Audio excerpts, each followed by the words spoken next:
Oh, oh, oh, oh, oh. Pleinement veux-tu pour gagner. Alléluia. Amen. Amen. Amen. Y a-t-il quelqu'un rempli du Saint-Esprit ce matin? Y a-t-il quelqu'un rempli du Saint-Esprit ce matin? Si vous êtes rempli du Saint-Esprit, célébrez Jésus ce matin avec un cri de joie.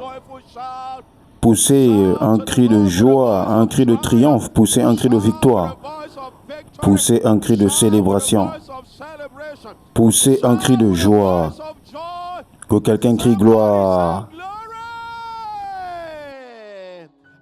Et ainsi, nous élevons des mains saintes et nous commençons à prier dans le Saint-Esprit ce matin. Élevez votre voix, levez vos mains au-dessus de vos têtes. Que les hommes prient en tout lieu en élevant des mains saintes sans colère ni doute. Morobrodo gobos kempre de gezosh. Zebrodos compre digos que pre ikatoje brodos. Galobrodo gobos kentelebro ogobos kontolobro ogosh. Zobro ogobosh kontolobro ogobosh. Zebrodo gobosh. Jobro ogobosh kontolobro ogobosh kontelegris. Mondo gobrodo goboshiketalobrodos kempre degesh. Faites toutes sortes de prières et de supplications par l'Esprit. Veillez avec entière persévérance. Veillez avec entière persévérance pour tous les saints. Pour tous les saints. Borobrodos konsto korodobro ogobosh. Morobrodo gobosh kontolobro ogodos konsto. L'ombre ogobosh kontolobro ogobosh. Nous déclarons ce matin que la communication de notre foi est efficace en reconnaissant toute espèce de bien qui est en nous, en Jésus-Christ. Zobro ogobosh kontolobro ogobosh. Zobro ogobosh konstokorobro dogobosh kontolobro ogobosh chandalagre egebosh shondolobros. Zengre egedis, Père, nous nous réjouissons ce matin que nous sommes trouvés en toi, n'ayant point notre justice qui vient de la loi, mais celle qui s'obtient par la foi, la justice qui vient de toi par la foi. Zobro ogobosh kontolobro ogobosh kontolobro ogobosh. Ainsi, Père, nous nous réjouissons d'être bénis de toutes sortes de bénédictions spirituelles dans les lieux célestes en Christ Jésus, selon que tu nous as choisis en lui avant la fondation du monde, pour que nous soyons saints et irrépréhensibles devant toi dans l'amour. Zubra egebosh kontolobros, zegobosh chandalegre egedesh. Nous ayons prédestinés dans ton amour à être tes enfants d'adoption par Jésus-Christ selon le bon plaisir de ta volonté, selon le bon plaisir de ta volonté, à la louange de la gloire de ta grâce que tu nous as accordée en ton bien-aimé, en qui nous avons la rédemption par son sang, le pardon des péchés, selon les richesses de ta grâce, que tu as répandu abondamment sur nous en toute sagesse et intelligence. Zobro Ogodo, ce matin nous nous réjouissons, nous nous réjouissons, nous nous réjouissons, nous nous réjouissons avec une joie ineffable, nous nous réjouissons avec une joie pleine de gloire. Morobro ogobosh kontolobros. Nous déclarons ce matin que nos cœurs sont prêts et nous sommes ouverts aux Écritures ce matin. Nos cœurs sont ouverts, nos cœurs sont prêts pour la parole ce matin. Ainsi, Père, nous te rendons grâce parce que nous savons que Jésus est glorifié. Merci, Père. Merci, Père. Au nom de Jésus. Au nom de Jésus. Que chaque croyant dise en puissant Amen. Pouvons-nous crier gloire? Que quelqu'un crie gloire. Notre pasteur est dans la maison ce matin. Célébrons sa présence avec un cri de joie. Célébrez sa présence par des applaudissements. Célébrez avec des louanges. Célébrez sa présence ce matin. Que quelqu'un crie gloire. Alléluia. Papa, nous te remercions parce que tu as accepté d'être notre Père et nous t'en sommes reconnaissants. Nous remercions Jésus de nous t'avoir donné comme Père. Y a-t-il quelqu'un heureux? Nous remercions Christ Jésus. Nous n'aurions pas à avoir eu un meilleur Père. Que quelqu'un se réjouisse ce matin, levez de vos deux mains au-dessus de vos têtes Frappez vos mains avec un cri de joie et recevons notre pasteur pour nous enseigner la parole ce matin, Dr Abel Damina. Gloire. Quelqu'un dans la joie, criez gloire. Levez votre main droite vers le ciel, priez ensemble ce matin. Père, nous nous réjouissons et nous te rendons grâce pour cette haute opportunité de venir devant ta sainte et précieuse parole écrite. Merci parce que le puissant Saint-Esprit habite en nous. La connaissance révélée nous appartient. Les dons de l'Esprit nous appartiennent. Nous déclarons que les richesses de Christ nous appartiennent. Ainsi, dans ce service, je déclare que ta parole est communiquée avec clarté, que ton peuple soit édifié, équipé, fortifié et que Jésus est glorifié. Je décrète que les fardeaux et les jougs sont totalement détruits. À la fin de ce service, nous serons tous meilleurs. Nous te rendons louange et gloire pour les prières exaucées. Au nom de Jésus, nous avons prié et que chaque croyant dise en puissant Amen. Gloire. Levez votre main droite vers le ciel, libérons notre foi ensemble en déclarant ces paroles. Je suis né de Dieu. Je suis né de la parole. La parole de Dieu est ma nature. Je ne lutte pas pour pratiquer la parole. Je pratique la parole naturellement. Ainsi aujourd'hui, je comprendrai la parole de sa grâce. Je serai édifié. À la fin de ce service, je ne serai plus le même. Plus jamais le même encore. Au nom de Jésus, et que chaque croyant dise en puissant Amen. Gloire. Réjouissez-vous dans le Saint-Esprit. Gloire. Je voudrais que vous allez vers 4, 5 personnes, serrez la main de quelqu'un, serrez quelqu'un, saluez quelqu'un, dites-leur, vous serez bénis parce que je suis venu. Vous serez bénis parce que je suis venu. Saluez quelqu'un chaleureusement, aimez quelqu'un sincèrement dans ce service. Oui, j'étais dans la joie quand on m'a dit, allons dans la maison de l'Éternel. Allez-y célébrer quelqu'un dans ce service. Alléluia. J'ai dit Alléluia. Très bien, prenez vos stylos, votre cahier, votre Bible. Vous pouvez vous asseoir avec votre belle et intelligente personne ce matin alors que nous entendons la parole de sa grâce. Nous voulons souhaiter la bienvenue à tous ceux qui sont connectés à ce service via Kingdom Life Network et à tous ceux qui regardent via WAP TV. Quelle joie et quel honneur de vous avoir tous connectés. Nous allons passer un excellent moment d'étude, un excellent moment de croissance dans la connaissance du Seigneur Jésus-Christ. Je voudrais que vous me rendiez le service que vous avez toujours rendu. Invitez un ami, un membre de famille, un proche à se connecter à ce service. Faites-leur savoir que la lumière brille, que la parole est annoncée avec clarté et amenez tout le monde à se connecter. Nous sommes en direct sur Kingdom Live et WAP TV partout dans le monde. Permettez-moi aussi d'accueillir rapidement notre communauté sur les réseaux sociaux, frères et sœurs en ligne. Quelle joie et quel honneur de vous avoir tous connectés. Rendez-moi le service que vous avez toujours rendu. Appelez un ami, un membre de famille. Partagez les liens de ce service, diffusez-les partout où vous avez de l'influence. Partagez les liens, partagez. Faisons parvenir la parole jusqu'aux extrémités de la terre. Je vous invite à vous abonner à notre chaîne YouTube. Si vous ne l'avez pas encore fait, notre chaîne YouTube c'est Abel Damina Ministries International, PCI, Friend Team pour la communauté francophone. Vous pouvez également nous suivre sur autres plateformes, Facebook à @Abel Damina, TikTok @Abel Damina, sur Instagram @Damina et de même sur XSpace. Je vous encourage aussi de nous aider à partager. Je souhaite la bienvenue à l'audience radio dans l'état d'Akwa-Ibom qui participe à ce service ou que vous soyez connecté par la radio. Rendez-moi le service que vous avez toujours rendu. Appelez un ami, appelez un membre de famille. Demandez-leur de syntoniser cette station. Dès maintenant, la vie circule à travers les ondes. Je souhaite la bienvenue à tous les citoyens dans différentes nations, différents fuseaux horaires, différents horizons. Bienvenue au service. Ce sera un moment captivant alors que nous étudierons les réalités de la rédemption dans ce service. Permettez-moi de faire quelques annonces avant d'entrer dans la parole ce matin. Le campus Power International Edinburgh sera lancé le 29 mars. Les détails apparaissent à l'écran. Si vous connaissez des personnes dans cette partie du Royaume-Uni, encouragez-les à faire partie de ce phare. Aussi, le campus Power City International Lurley en Afrique du Sud sera lancé le 29 mars. Si vous avez des proches dans cette région, encouragez-les à s'identifier à ce phare en Afrique du Sud. Je serai en direct à Makurdi, dans l'état de Benue State, du 27 au 29 mars.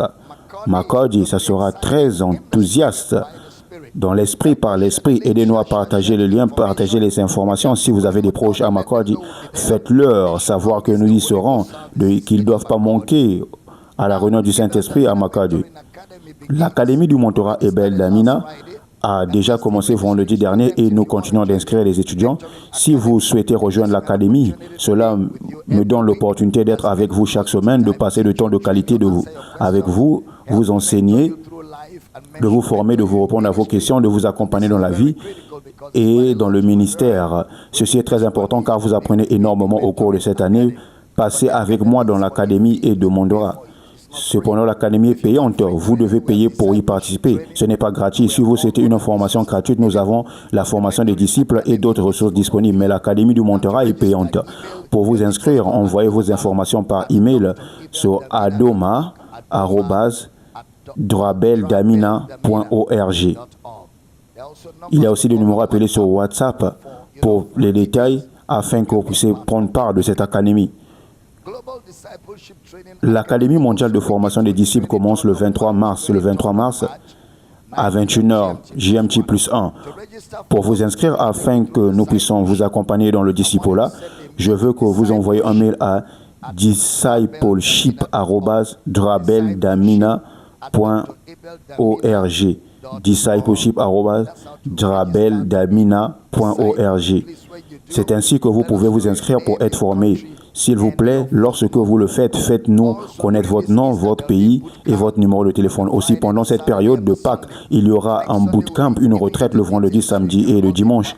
Dimanche prochain, nous vous donnerons des détails afin que vous puissiez tous participer à la retraite par tout le monde. La Power Bible School aura lieu en juillet cette année. Si vous souhaitez vous inscrire à la Power Bible School, vous devez envoyer un mail rapidement.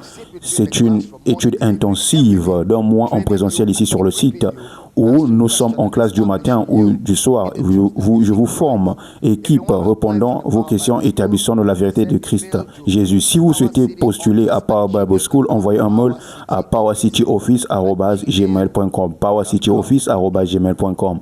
Ainsi, nous avons commencé une série ce matin sur les réalités de la rédemption et nous examinons les possessions matérielles à la lumière de notre rédemption.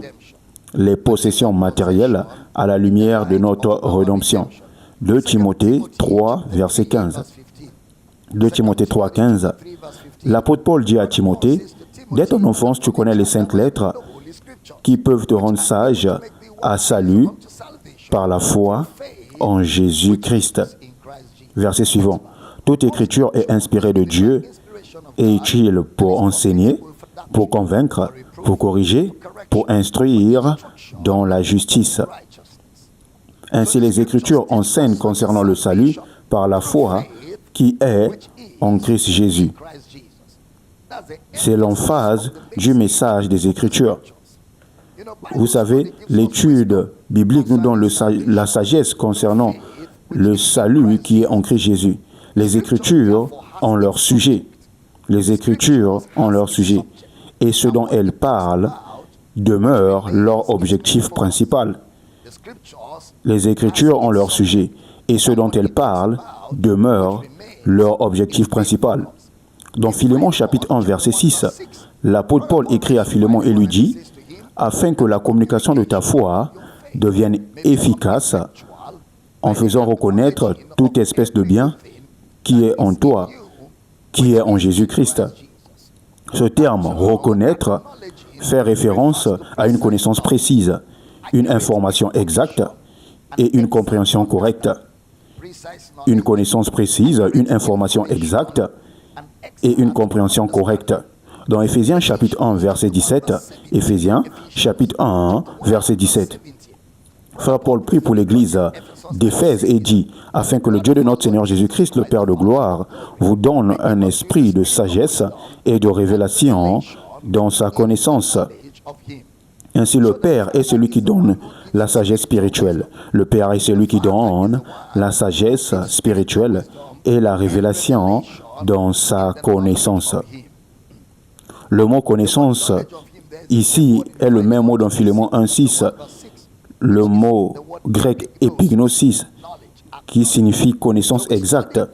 Ainsi, nous étudions Christ parce que le comprendre nous donne la compréhension de qui nous sommes en lui.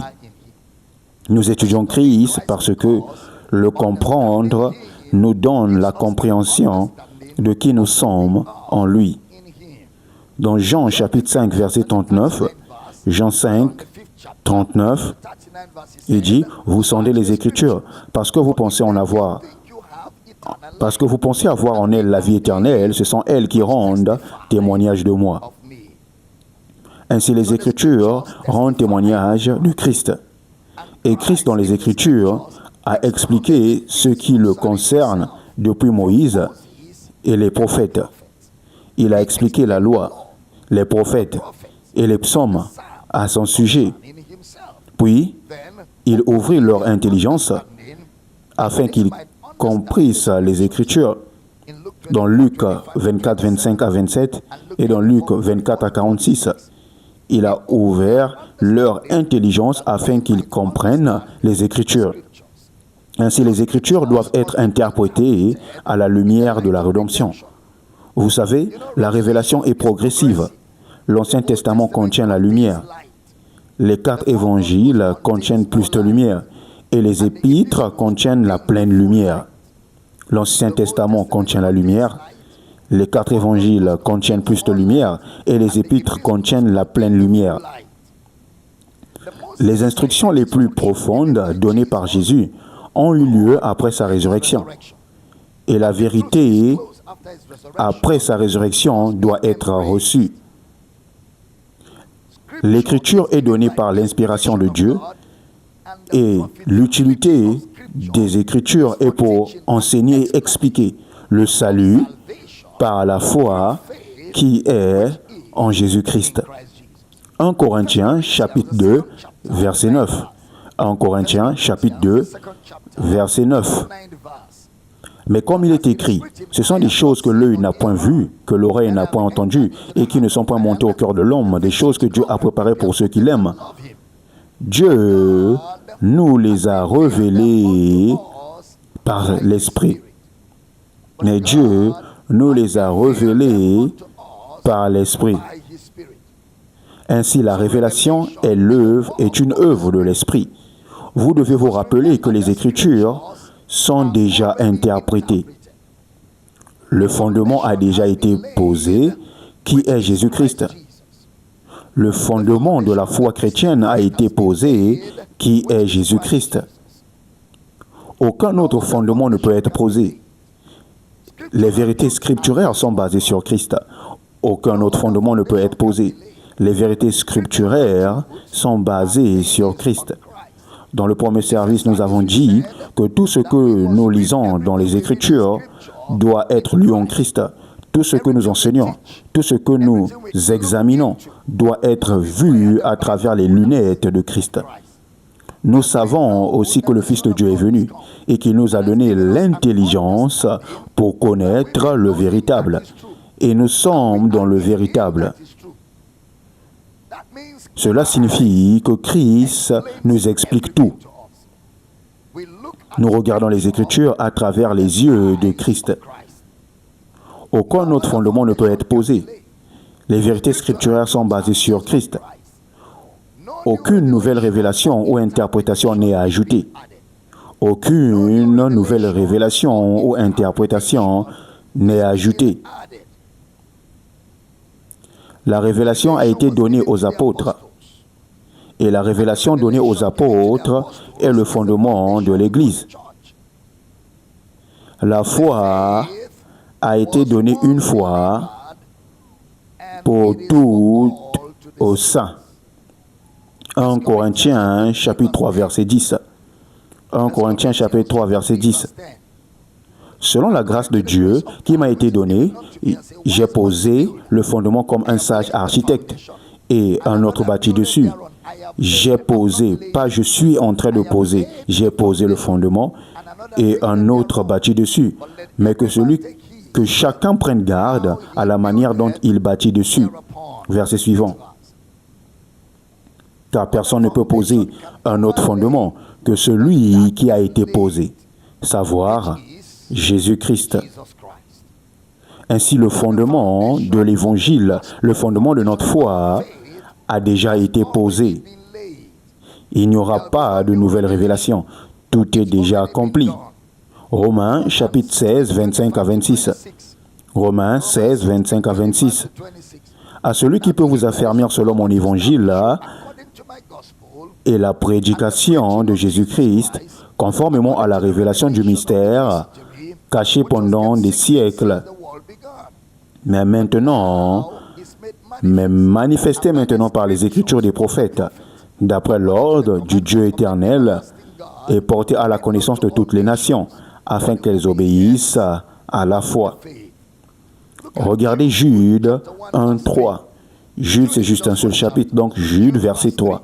Bien-aimés, comme je désirais vivement vous écrire au sujet de notre salut commun, je me suis senti obligé de vous exhorter à combattre pour la foi qui a été transmise au saints une fois pour toutes.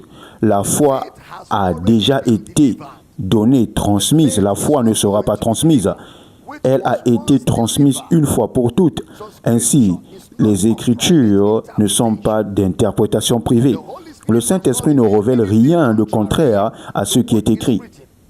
La révélation a été donnée aux apôtres qui, à leur tour, l'ont transmise à l'Église. C'est pourquoi Paul parle avec autorité dans Éphésiens chapitre 3, verset 2. Éphésiens chapitre 3, verset 2 à 5. Prêtez attention. Éphésiens chapitre 3, verset 2 à 5. Si du moins vous avez appris quelle est la dispensation de la grâce de Dieu qui m'a été donnée pour vous, c'est par révélation que j'ai eu connaissance du ministère sur lequel je viens d'écrire en peu de mots. En lisant, vous pouvez vous représenter l'intelligence que j'ai du mystère de Christ, la prospérité matérielle. Et il n'y a pas de meilleur endroit pour commencer que le livre de Genèse. Le livre de Genèse est le meilleur point de départ. Et lorsqu'il s'agit de la bénédiction de Dieu, la Genèse, quand nous regardons comment nous sommes bénis matériellement, est un très bien point de départ. Je veux que vous regardiez le mot bénir. Le mot bénir en hébreu signifie simplement faire prospérer, rendre fécond. Cela implique aussi l'abondance ou les bénédictions. Maintenant, regardez ceci. Dans le livre de la Genèse, Dieu créa les cieux et la terre. Maintenant, regardez ce qu'il dit. Genèse 1, 26. Genèse 1, 26. Puis Dieu dit, faisons l'homme à notre image, selon notre ressemblance, et qu'il domine sur les poissons de la mer, sur les oiseaux du ciel, sur le bétail, sur toute la terre et sur tous les reptiles qui rampent sur la terre. Maintenant, regardez le verset 22. En réalité, le verset 21-22 de Genèse 1, 21-22. Genèse 1, 21-22. Dieu créa les grands poissons et tous les animaux vivants qui se meuvent et que les eaux produisent en abondance selon leur espèce. Il créa aussi tout oiseau ailé selon son espèce. Dieu vit, cela était bon. Verset suivant. Dieu les bénit en disant, soyez féconds, multipliez et remplissez les eaux des mers et que les oiseaux multiplient sur la terre. Ainsi Dieu créa les grands poissons,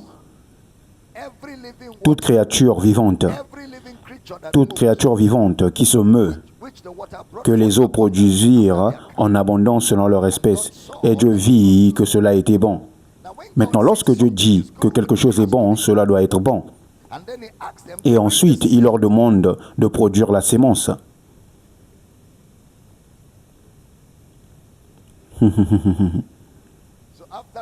Après que Dieu vous a tout donné, il dit maintenant apportez la sémence.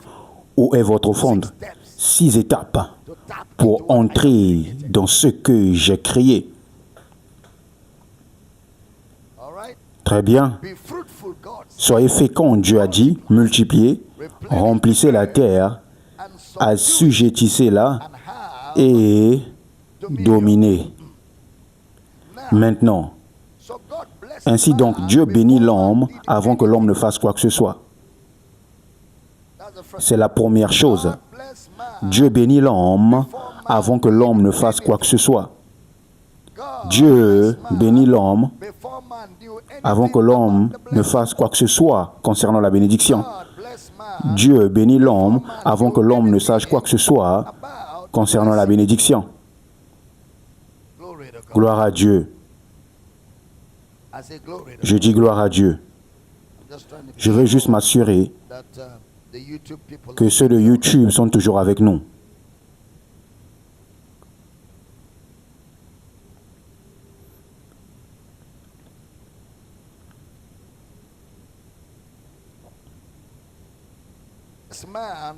Dieu bénit l'homme avant que l'homme ne fasse quoi que ce soit ou avant que l'homme ne sache quoi que ce soit. Je dois voir la famille YouTube. Sont-ils là?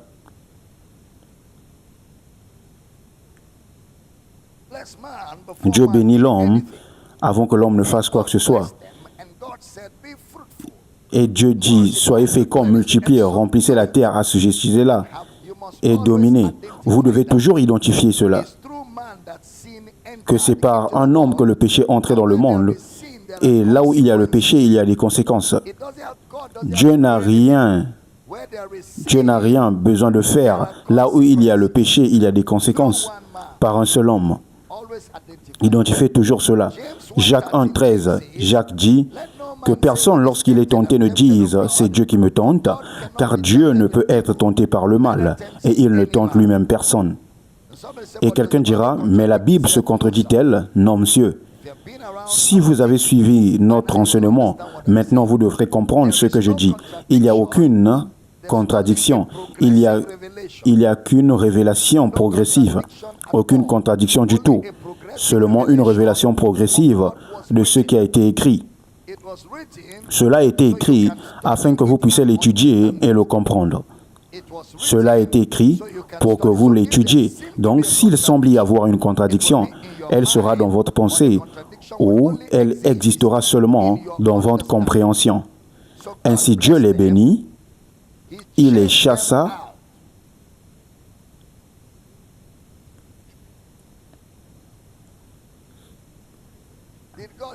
Est-ce que Dieu les a chassés? Hein? Genèse 3, 17. Il dit à l'homme, puisque tu as écouté la voix de ta femme et que tu as mangé de l'arbre au sujet duquel je t'ai donné cet ordre, tu n'en mangeras point. Le sol sera maudit à cause de toi. C'est à force de peine que tu en tireras ta nourriture tous les jours de ta vie. Dieu ne maudissait pas l'homme, Dieu exposait seulement l'évidence. Puisque c'est ce que tu as fait, voici le résultat de ton action.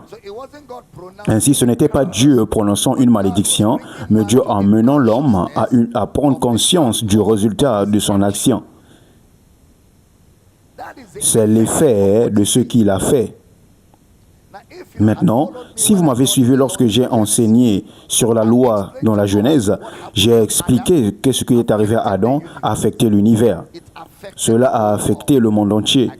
Je l'ai enseigné dans la loi de Genèse, dans la Genèse. Cela a affecté les saisons, cela a affecté les temps. La chute d'Adam a affecté le climat, elle a tout affecté. Vous pouvez revenir et écouter cette loi, cet enseignement, la loi dans la Genèse, partie 1. Vous devez étudier ce contenu attentivement, car c'est là que nous avons pris le temps de traiter des questions comme d'où viennent les inondations, d'où viennent les bébés, d'où viennent les maladies. Et nous devons examiner ces choses en détail. Maintenant, une autre chose, d'où vient votre temps? Nous avons aussi enseigné cela dans la loi de Genèse, partie 1. D'où vient votre temps? Il ne vient pas du Père, pas même du corps d'Adam. Vous savez, quelqu'un qui était noir dans la Bible a dit « Je suis devenu noir parce que le soleil m'a frappé. » Je suis devenu noir parce que le soleil m'a frappé. Quelle manière de se glorifier. Maintenant, remarquez ceci. Avant cela, les gens ont supposé, et j'ai entendu quelqu'un prêcher cela, ils disent que lorsque vous êtes béni, ce n'est pas votre travail qui compte. J'ai entendu des gens dire ces choses. Ce n'est pas votre travail qui compte. Et tout le monde répondait, ce n'est pas votre travail qui compte. Ce n'est pas votre effort. Ce n'est pas vos relations. Même vos compétences ne sont pas nécessaires. C'est profond. Mais vous oubliez que lorsque Dieu a béni l'homme, il lui a donné du travail. Le moment où Dieu a béni l'homme, il lui a donné du travail. Cultiver le jardin et de le garder, c'est du travail. Donc, le fait que vous soyez béni ne vous dispense pas de travailler. Le travail n'est pas une malédiction. Alors, allez travailler. Le travail n'est pas une malédiction. Alors, allez travailler. Le travail n'est pas un rejet de la grâce de Dieu. C'est parce que vous avez accepté et reconnu la grâce de Dieu que vous travaillez. Paul dit, je suis ce que je suis par la grâce de Dieu. Puis il dit, j'ai travaillé plus que tous. Toutefois, non pas moi, mais la grâce de Dieu. Ainsi, même le travail est un produit de la grâce. Obtenir un emploi n'est pas un rejet de la grâce. Commencer une entreprise n'est pas un rejet de la grâce. Investir n'est pas un rejet de la grâce. En réalité, la paresse est un rejet de la bénédiction. Être sans emploi et refuser de travailler est un rejet de la grâce de Dieu. Dieu les bénit et leur donna quelque chose à faire. Alléluia. Et je dis Alléluia. Certains croyants nés de nouveau se lèvent chaque jour très tard. Ils se lèvent chaque jour très tard et attendent la grâce de Dieu.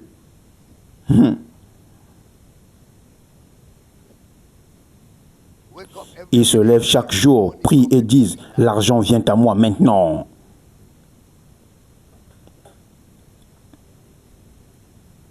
Et après avoir crié, l'argent vient à moi, ils retournent dormir. Un peu de sommeil, un peu d'assoupissement, un peu croiser les mains pour dormir. Et la pauvreté, ta pauvreté personnelle te surprendra comme un rôdeur. Gloire à Dieu. Dieu bénit l'homme et dit, va travailler, va travailler. J'aimerais que vous demandiez à votre voisin, que faites-vous dans la vie? Non, je suis sérieux. Demandez à votre voisin, que faites-vous dans la vie? Vous ne pouvez pas nier la bénédiction. Faire quelque chose pour vivre, c'est reconnaître la grâce de Dieu et reconnaître la bénédiction. Il y a de la dignité dans le travail. Dites, je vous entends.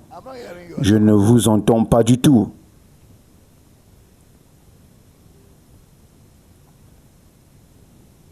Alléluia. Dieu bénit l'homme sans même que l'homme ne demande. Dieu bénit l'homme sans même que l'homme ne demande.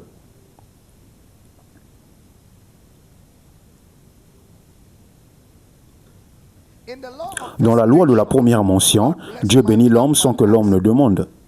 Ensuite, dans Genèse chapitre 9, nous voyons un autre homme qui a été béni. Son nom était Noé. Genèse chapitre 9, verset 1. Genèse chapitre 9, verset 1. Dieu bénit Noé et ses fils et leur dit, soyez féconds, multipliez et remplissez la terre. Premièrement, Dieu les a bénis. Ensuite, il les a envoyés à travailler. Il les a envoyés travailler. Ce n'est pas leur travail qui les a bénis, c'est la bénédiction qui les a envoyés travailler. Donc, parce que vous êtes bénis de Dieu, demain vous devez aller à votre travail à l'heure tôt avec la bonne attitude afin d'apporter du profit à cette organisation. Parce que vous êtes béni, vous devez être engagé dans une activité. Et s'il n'y a pas d'emploi pour l'instant, tout ce que votre main trouve à faire, faites-le. Si tout ce que vous pouvez faire maintenant, c'est cultiver, cultivez. Si tout ce que vous pouvez faire maintenant, c'est pousser une brouette, poussez-la. Il vaut mieux aller sur un chantier et obtenir un travail journalier, porter des briques pour les donner à l'ouvrier qualifié à être payé, que de rester à la maison et crier « l'argent vient à moi ». Un homme qui est béni de Dieu, la chose suivante qu'il fait, c'est qu'il va travailler. Est-ce que je vous enseigne? Il va travailler. Il apporte de la valeur à l'humanité. Vous ne pouvez pas être béni et rester à la maison. Vous êtes béni pour être productif. Vous êtes béni pour être fréquent. Vous êtes béni pour multiplier. Vous êtes béni pour augmenter les ressources. Dites, je vous entends. Je ne vous entends pas. Et Dieu les bénit. Après les avoir bénis, il leur dit maintenant, soyez féconds. Ce n'est pas un conseil, c'est un commandement. J'enseigne ici. Soyez féconds. Soyez féconds. Combien d'entre vous ont remarqué qu'il n'y avait pas d'église quand cela se passait? Hein? Quand Dieu a béni Noé et lui dit d'être fécond, Noé n'avait pas de pasteur à qui il sémait une sémence pour entrer ou taper dans l'onction. Quand Dieu a béni Noé, il n'a pas sémé une sémence dangereuse, une grosse sémence pour taper ou accéder à l'huile de la bénédiction. Dieu a béni Noé sans que Noé ne demande. Dieu a béni Adam sans que Adam ne demande. Et après l'avoir béni, il dit, voici le jardin. Arrose-le et cultive-le. Deuxième point, Noé, j'enseigne bien? J'ai dit j'enseigne bien.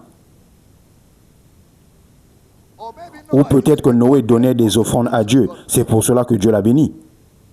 Ou peut-être qu'Adam donnait des grandes offrandes à Dieu, des semences dangereuses. Vous savez, peut-être des prémices, des semences de la longévité. Vous savez,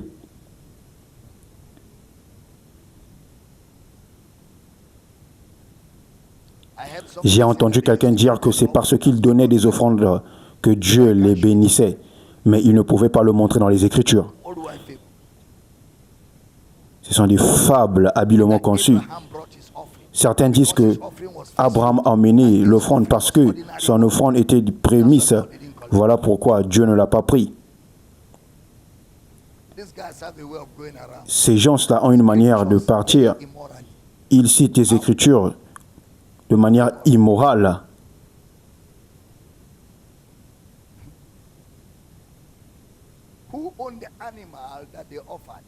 Qui possédait l'animal qu'ils ont offert? Qui a créé l'animal qu'ils ont offert? Donc Dieu leur a donné ce qu'ils ont donné.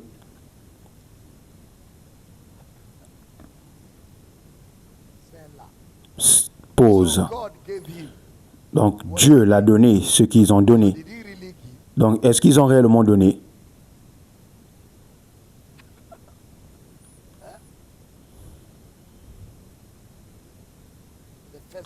Le premier donateur, c'est Dieu. Dieu est le tout premier donateur. Êtes-vous toujours ici?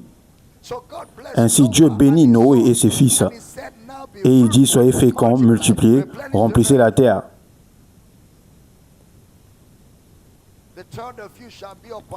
Vous serez un sujet de crainte et d'effroi pour toute la terre, pour tous les oiseaux du ciel, pour tous ceux qui se mettent sur la terre.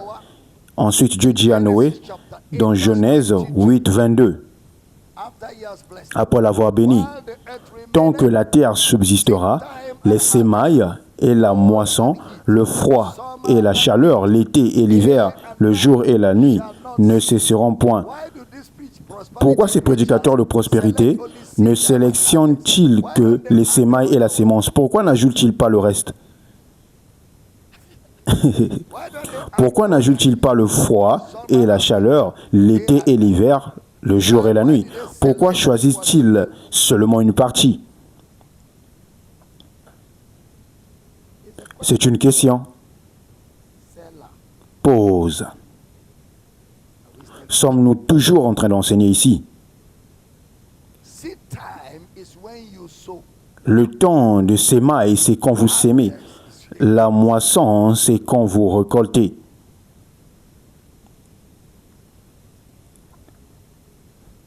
Si vous êtes assez sage pour comprendre, ce que Dieu disait à Noé ici était une conséquence de leur action. Il ne leur expliquait pas comment devenir milliardaire. C'est le résultat de leur situation. Tant que la terre subsistera, c'est-à-dire cette terre demeure, sémailles et moissons, froid et chaleur, été, hiver, jour et nuit ne cesseront point. Pourquoi? Parce que la première pluie était un jugement. La première pluie qui est tombée sur la terre était un jugement. Avant le déluge de Noé, il n'y avait jamais plu sur la terre. Le plan initial de Dieu n'était pas que la pluie tombe. Nous lisons dans la Genèse que Dieu avait mis une vapeur qui s'élevait de la terre pour arroser le sol. Et il y avait de l'eau dans les nuages pour rafraîchir l'atmosphère. Ainsi, l'eau dans les nuages servait à rafraîchir l'atmosphère et l'eau dans la terre servait à arroser le sol. La pluie ne devait pas tomber, c'était le plan. Mais après la chute de l'homme, la pluie est venue comme un jugement. Et cette pluie était une annonce que toute la création avait été altérée. Est-ce que nous enseignons ici? À partir de ce moment-là, il y aura des saisons. Avant, il n'y avait pas de saison. C'était continu toute l'année parce qu'il y avait assez d'eau pour arroser la terre. Maintenant, les saisons ont été introduites, été, hiver. C'est pourquoi l'harmattan n'est pas agréable. L'harmattan n'est pas agréable, sauf si vous n'avez jamais expérimenté un véritable hiver. Le type d'hiver que les Anglais viennent de traverser, le type des Américains, que les Américains viennent de traverser, ils célèbrent maintenant que certaines régions que le printemps a commencé. Ils le célèbrent. En Angleterre, ils se réjouissent maintenant qu'elles peuvent sortir sans manteau.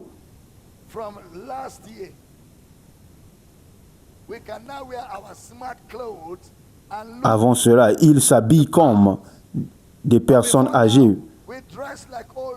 Avant cela, ils s'habillaient comme des personnes âgées parce qu'il fallait se couvrir à cause du froid. Et si vous vous exposez trop au froid, vous comprenez que l'hiver n'est pas une bénédiction. Quand la pneumonie vous envoie à l'hôpital et on vous branche des machines, vous comprenez que l'hiver n'est pas une bénédiction. J'enseigne bien. Quand la pluie tombe et détruit votre maison, vous comprendrez que la pluie n'est pas une bénédiction.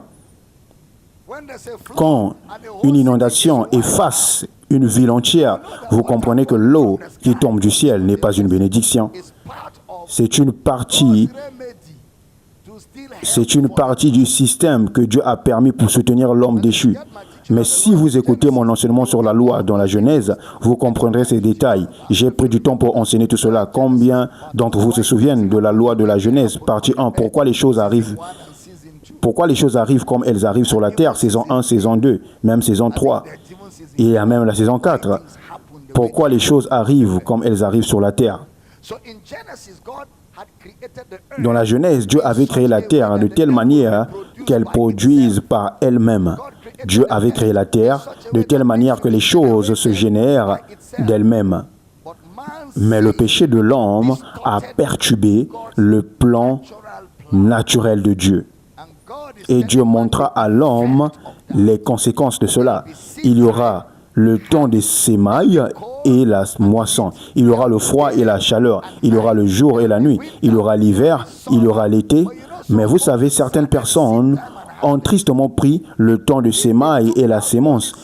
Elles ont pris seulement le temps de semailles et la moisson, en laissant de côté les autres choses. Mais lorsque Dieu parlait du temps des semailles et de la moisson, il ne parlait pas des offrandes. Il parlait des différentes saisons.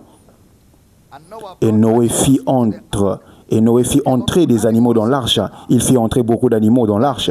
Cela signifie que Noé avait beaucoup d'animaux à faire entrer dans l'arche. Et n'oubliez pas, il n'est pas allé voler ces animaux. Il avait des animaux à faire entrer dans l'arche. Il ne les a pas volés. Il en avait suffisamment. Donc cela signifie que Noé était béni. Qui était béni? Qui avait les animaux? Qui a donné les animaux à Noé? Dieu. Chaque fois que les hommes donnaient quelque chose à Dieu, vous verrez que Dieu leur a donné ce qu'ils avaient donné à chaque fois. Et vous découvrirez qu'à aucun moment il n'a attaché ses bénédictions à ce qu'il donnerait. Il a toujours béni les hommes indépendamment d'eux-mêmes et indépendamment de leurs dons. S'il vous plaît, restez avec moi. Êtes-vous dans la salle? Restez avec moi. Il les bénit et il dit, soyez féconds. Genèse chapitre 12. En réalité, avant le chapitre 12 au chapitre 11, certaines personnes construisaient un chef-d'œuvre architectural vers le ciel. Ils assemblaient les pierres et allaient si vite, Dieu les arrêta. Mais remarquez qu'ils étaient suffisamment bénis pour construire. Parce que la terre était bénie. Ainsi les hommes pouvaient construire. Parce que la terre était bénie, ainsi les hommes pouvaient construire. Dans Genèse chapitre 12, l'Éternel dit à Abraham, Genèse 12, 1, va-t'en de ton pays, de ta patrie, de ta maison, de ton père, dans le pays que je te montrerai. Verset suivant. Je ferai de toi une grande nation, et je te bénirai, je rendrai ton nom grand, et tu seras une source de bénédiction. Je te bénirai, et je rendrai ton nom grand. Verset 3. Je bénirai ceux qui te béniront, et je maudirai celui qui te maudira, et toutes les nations ou toutes les familles de la terre seront bénies en toi. Maintenant, écoutez très attentivement.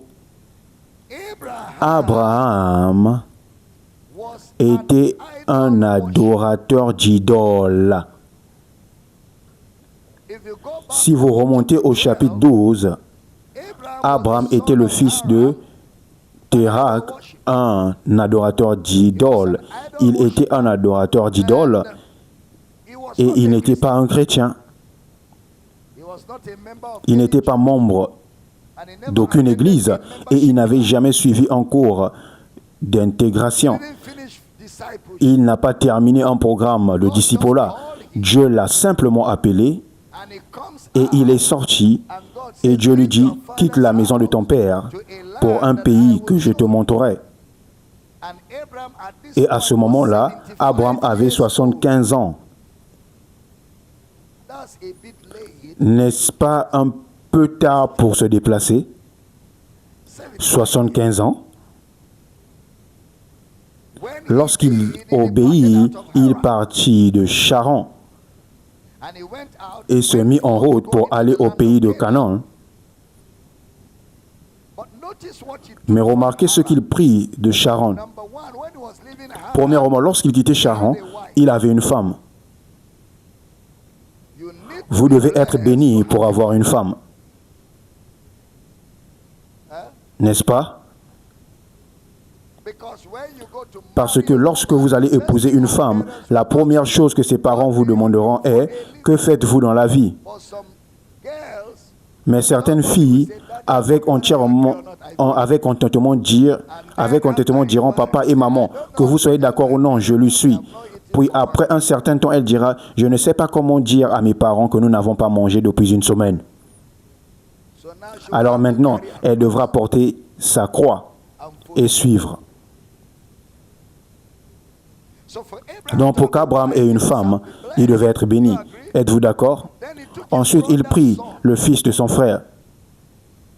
Vous devez avoir un certain niveau de bénédiction pour prendre en charge le fils de votre frère. Et puis les personnes qu'il avait rassemblées autour de lui. Il avait des serviteurs. Il avait des gens qui vivaient avec lui. Ce n'est pas après avoir été béni par Dieu.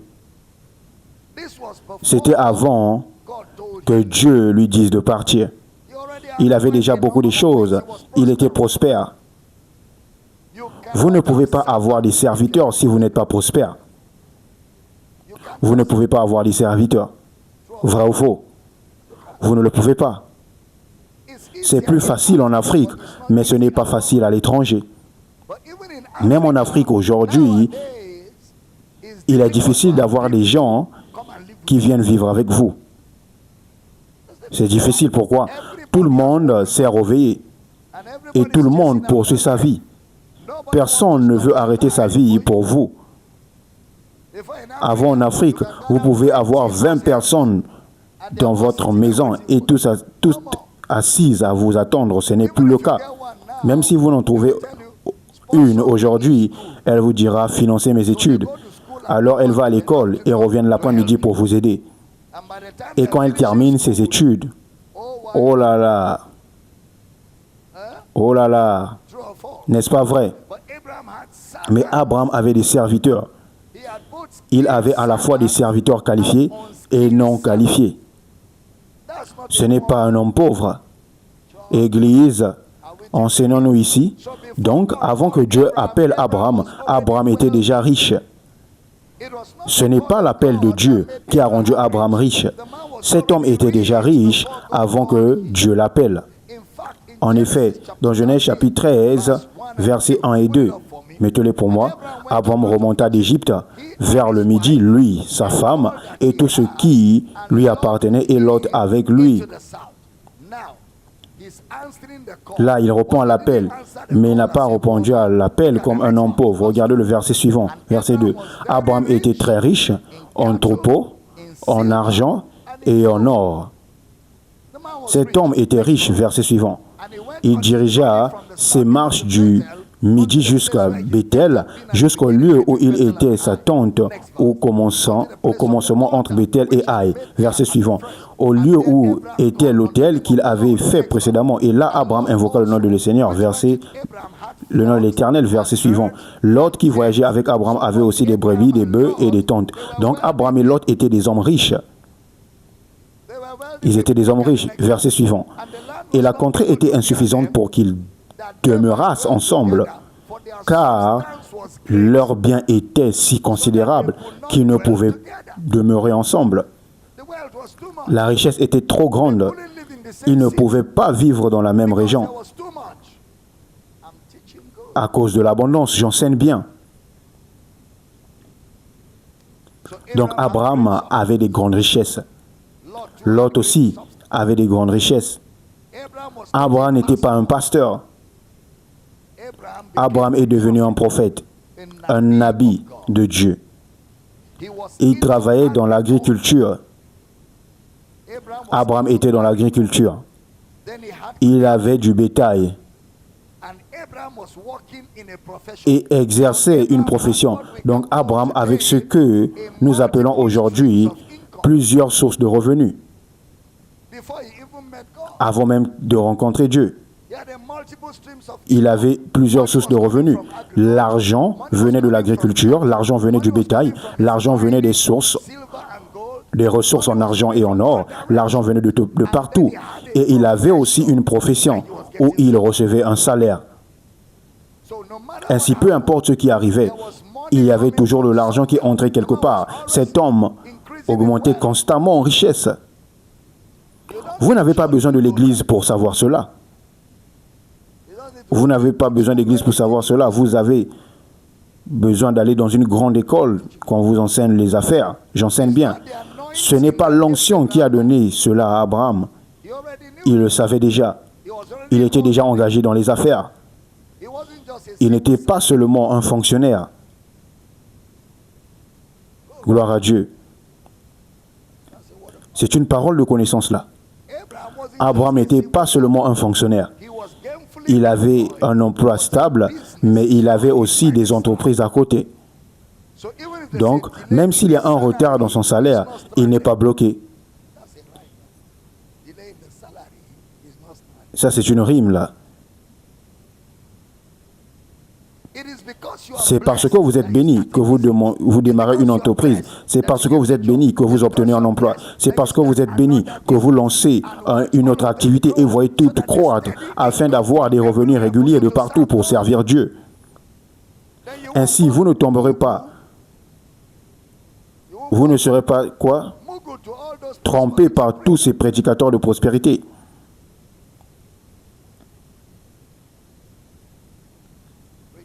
Je prêche bien.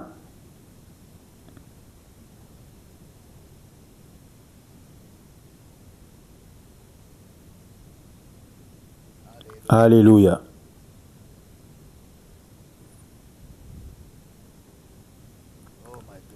Oh mon Dieu. Je fais du bon travail. Très bien. Abraham et Lot commencèrent à se quereller. Et Abraham dit à Lot, mon frère, il n'y a pas besoin de nous disputer. Il n'y a pas besoin de conflit. Donc Abraham dit, Lot, regarde le pays et prends. Ce n'est pas comme des affaires du monde. Dans les affaires du monde, vous ne dites pas à quelqu'un de prendre. Vous rivalisez avec lui et gagnez autant que vous pouvez. Mais Abraham dit, Lot, le pays est devant nous, prends ce que tu veux. Alors ils se partagèrent. Ils se partagèrent. Lot prit la meilleure part. Il prit la partie la plus lucrative. Après cela, Lot fut enlevé. Il fut kidnappé.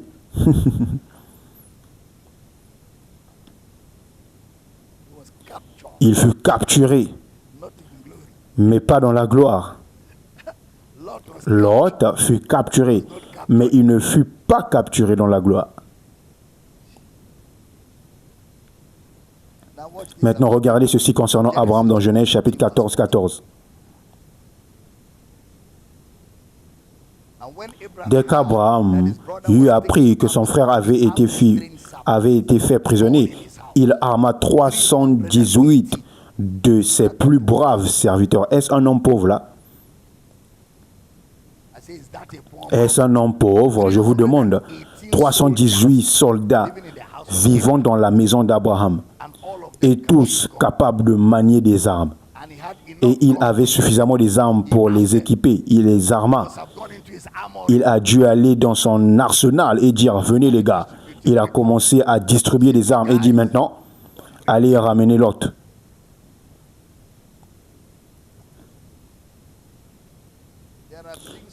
Il y a des choses que vous ne pouvez jamais enlever à un homme qui est béni. Peu importe ce que vous lui prenez, vous ne pourrez jamais le vider. Lot a tout emporté et pourtant c'est Abraham qui va secourir Lot. J'enseigne bien. Abraham avait une armée privée. Une armée privée. Il avait une profession. Je n'ai pas dit qu'il avait une confession. J'ai dit Abraham avait quoi? Une profession. En ce jour-là, il y avait une confession. Confession, non, pas une confession. Mais il y avait une possession, une profession. Regardez le caractère d'Abraham. S'il vous plaît, que tout le monde dise caractère. Dites-le encore, caractère. Abraham avait le contentement. Il dit à l'autre, prends ce que tu veux. C'est cela le contentement. C'est cela le contentement. Et c'est un caractère qui est crucial. Vous savez, dans ce monde, dans les empires commerciaux, car j'ai un peu fréquenté le monde des affaires. Le monde des affaires est dominé par les conflits et la compétition. C'est le monde des affaires, conflits et compétition. Mais Abraham dit à Lot qu'il n'y ait pas de compétition entre nous, qu'il n'y ait pas de conflit entre nous.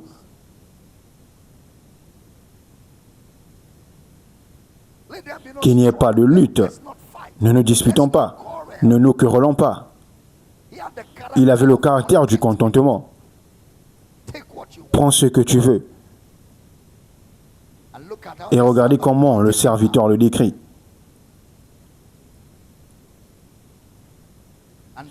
L'Éternel a comblé de bénédictions mon maître, qui est devenu puissant. Il lui a donné des brebis, des bœufs, de l'argent, de l'or, des serviteurs, des servantes, des chameaux et des ânes. Il l'a béni. Dieu a béni Abraham. Il lui a donné de l'argent, de l'or et du bétail. Il lui a donné des serviteurs. Donc Abraham était béni matériellement. C'était un homme de foi. C'était un homme juste. C'était aussi un homme riche. Donc vous pouvez être juste et riche. Vous pouvez être juste et riche. Dieu n'est pas contre le fait que vous soyez riche. Dieu veut que vous soyez riche. Dieu veut que vous viviez bien.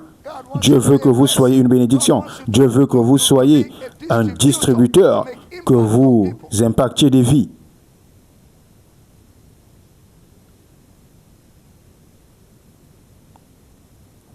Amen. Dans Genèse chapitre 26, nous voyons Isaac, le fils d'Abraham. Et il s'est marié simplement en présentant le CV de son père. Comment Isaac s'est-il marié? En présentant le CV de son père. On disait, ah, c'est Isaac, le fils d'Abraham. Et on lui trouva une femme. Et on lui trouva une femme. C'est Isaac, le fils d'Abraham. Et il y eut une famine dans le pays. Isaac alla vers Abimelech, roi de Philistins, à Guérar. L'Éternel lui apparut et dit, ne descends pas en Égypte, demeure dans le pays que je te dirai. Ainsi, il y a eu une direction. Et tout comme son père a suivi Dieu, Isaac a suivi les directives et les instructions. Je parle sur quelqu'un ici. La direction et l'instruction que vous attendez, dont vous avez besoin pour apporter une grande valeur à l'humanité. J'ordonne qu'elle soit libérée maintenant. J'ai dit qu'elle soit libérée maintenant. Quelqu'un dit, je reçois la direction, je reçois l'instruction. Dites-le encore, je reçois la direction, je reçois l'instruction. Je n'entends pas un puissant amen. Il y a des choses que l'Esprit de Dieu va vous révéler. Il y a des choses que l'Esprit de Dieu va vous ouvrir. Il y a des choses que l'Esprit de Dieu va vous dire. Maintenant, écoutez-moi. Une fois que l'Esprit de Dieu vous dit quelque chose, faites un pas et obéissez. Vous prospérerez et vous excellerez si vous suivez la direction du Saint-Esprit. Vous prospérerez et vous excellerez si vous suivez la direction de l'Esprit. Isaac a suivi. Il a suivi la direction du Saint-Esprit. Gloire à Dieu. Je dis gloire à Dieu. Et Isaac s'aima dans le pays. Il n'a pas s'aimé dans l'église.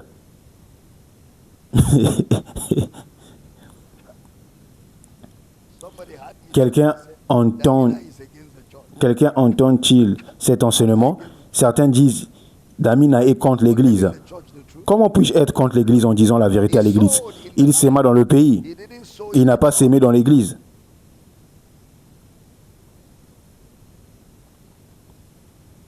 Amen. Et ensuite, il a investi.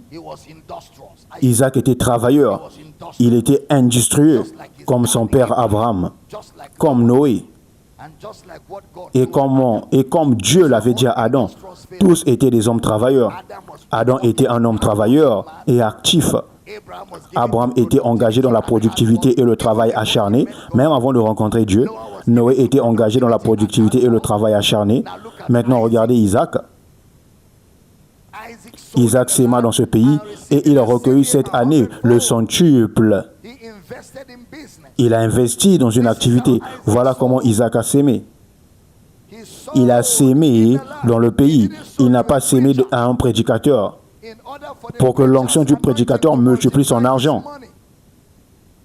Il a sémé dans le pays. Et la terre a produit ses fruits pour cet homme. Une récolte complète.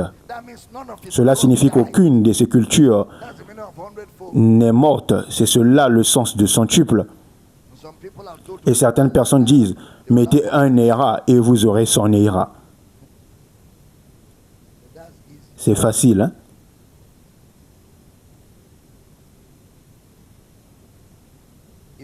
Si vous donnez un Néra chaque jour pendant une année, vous serez plus riche que Bill Gates.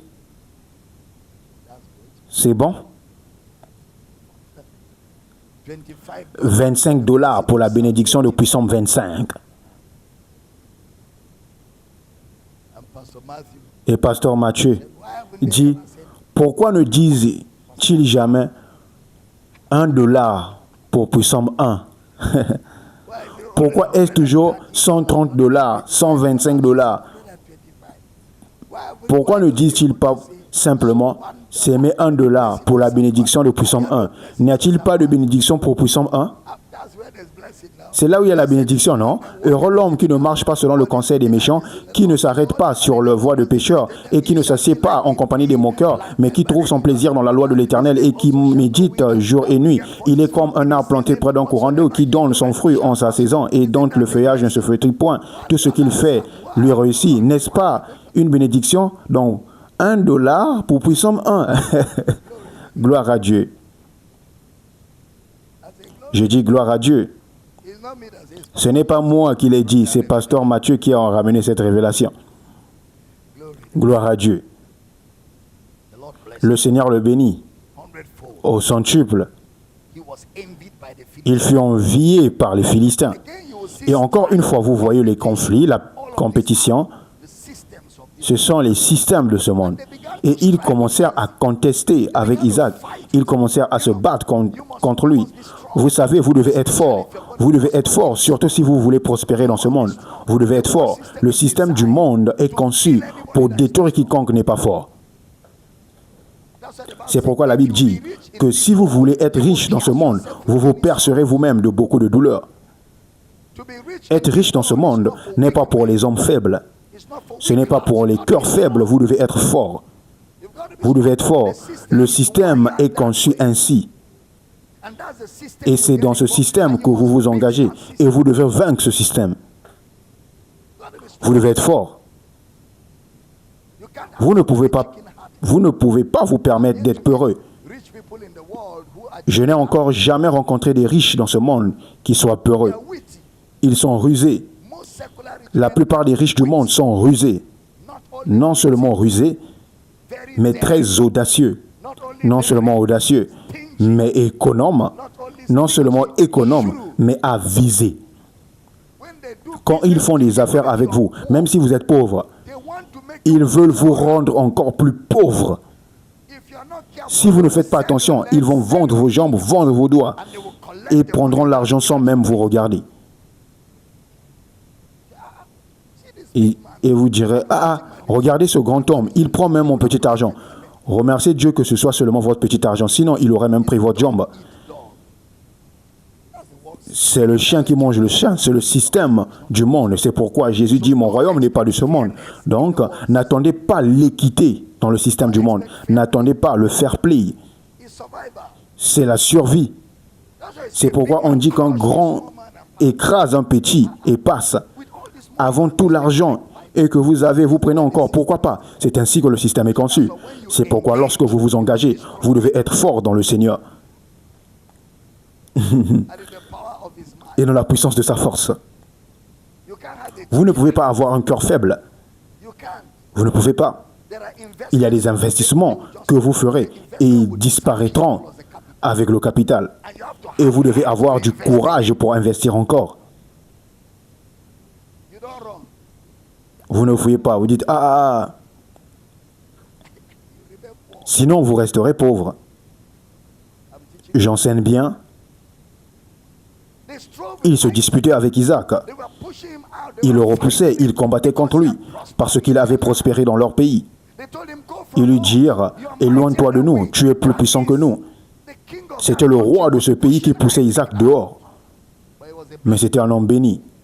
C'était un homme juste. Les deux à la fois. Amen. Chaque fois qu'il agissait, il se disputait avec lui. Il luttait contre lui, quoi qu'il fasse, tout comme Lot l'avait fait avec son père. Isaac avait appris le caractère de son père. Il n'a pas appris des lois humaines de pouvoir. Il a appris le caractère. Il a appris la loi de la foi, la loi de l'obéissance.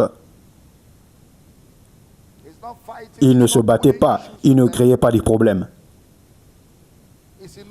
Il n'était dans rien de tout cela. Il se disputait avec lui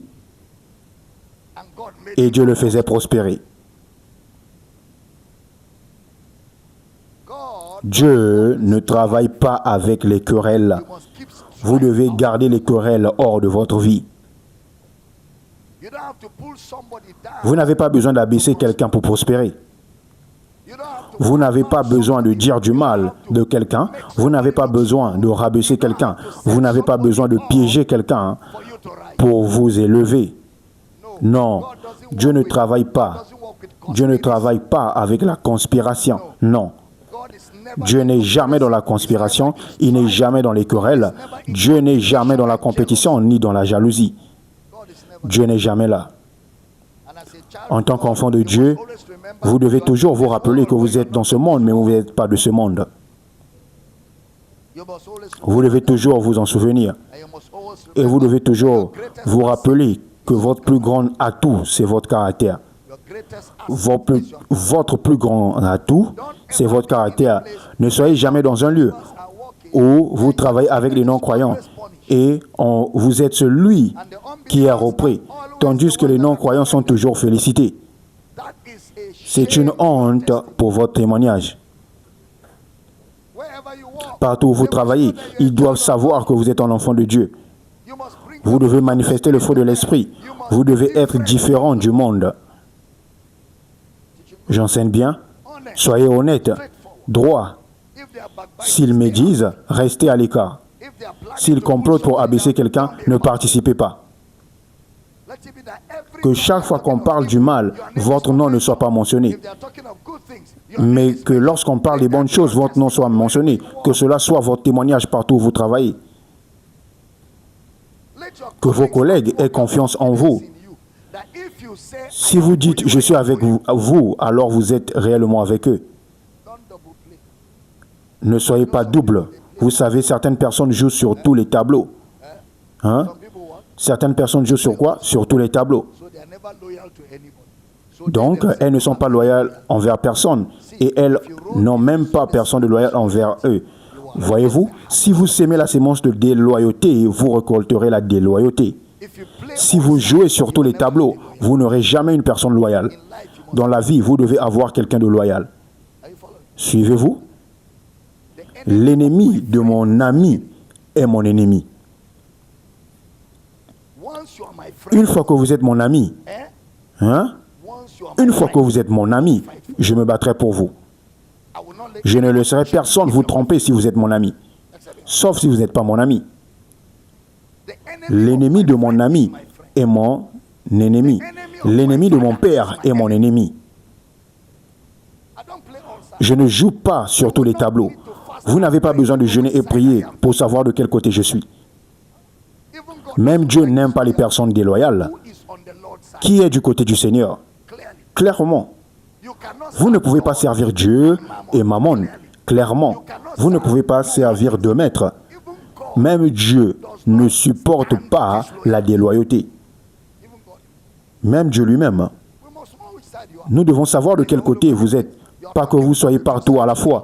Que vous parlez de deux côtés de la bouche. On ne sait pas où vous êtes. Vous jouez la sécurité pour vous protéger.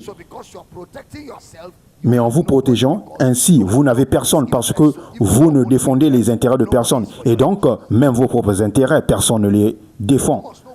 Les gens doivent savoir à quel camp vous appartenez. Même en politique.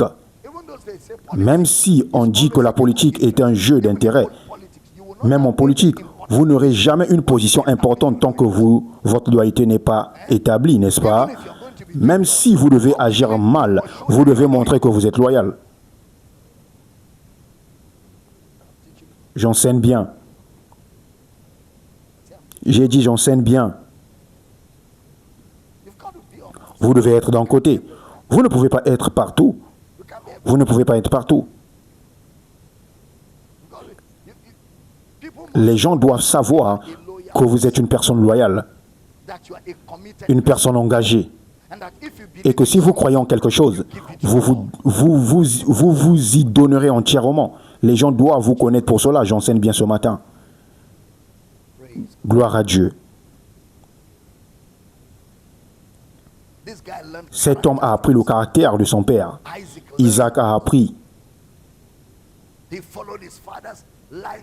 Il a suivi le style de vie de son père. Mais il avait un autre frère, Ésaü.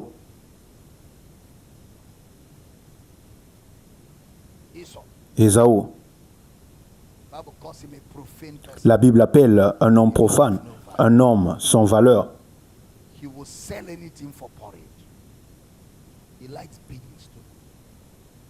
Il peut tout vendre à cause de l'haricot. Il aime trop le haricot. Quel genre de haricot? Haricot rouge. Le gros ou le petit? Les gros ou le petit? Il aimait tellement les haricots. Les gros. Et quand vous aimez le haricot, vous ne serez jamais loyal. Votre loyauté ira là où se trouve le haricot. C'est là où il y a le haricot qui ira votre loyauté. Il a vendu son droit de naissance. Voyez-vous, parce qu'il n'était pas loyal, il s'est lui-même détruit. Il a vendu son droit de naissance pour un plat de nourriture profane, sans caractère, sans discipline, sans engagement. Et si vous observez tous les patriarches dans les Écritures, tous ont prospéré par la productivité. Tous ont prospéré en s'engageant dans des activités, dans des investissements, dans les affaires. Tous ont prospéré en faisant quelque chose. Ils étaient tous occupés. Même les apôtres de Jésus, jusqu'à l'apôtre Paul. L'apôtre Paul faisait des tentes. Il était dans une activité productive. Dieu n'est pas contre le fait que vous soyez engagés dans une activité utile. En réalité, c'est ce que Dieu veut. Les apôtres du Nouveau Testament ont dit, si quelqu'un ne veut pas travailler, qu'il ne mange pas non plus. Qu'il ne mange pas non plus. Donc, Power City, que celui qui ne travaille pas, qu'est-ce qu'il doit faire? Hein? Vous croyez que vous êtes intelligent, hein? J'ai déjà dit qu'il ne mange pas non plus. Maintenant, je vous pose la question. S'il ne travaille pas, il doit faire quoi? Il doit rester affamé. Est-ce trop rapide? Il doit rester affamé. Ce n'est pas le jeûne. Gloire à Dieu. Dites à votre voisin, travaillez parce que vous êtes béni, afin que vous puissiez manger et donner aux autres. Amen. Celui qui ne travaille pas ne doit pas manger. Vous pouvez regarder cet Ésaü. Vous pouvez regarder Ésaü, il est devenu une victime. Son droit de naissance lui a été enlevé. Sa bénédiction lui a été enlevée. Et la Bible dit qu'il pleura et la chercha avec larmes sans jamais la retrouver. Il n'avait pas la bonne attitude pour prospérer matériellement dans ce monde. Il n'avait pas la bonne discipline. Il n'avait pas la bonne formation pour prospérer matériellement dans ce monde. Mais regardez ceci. Genèse 30, verset 1.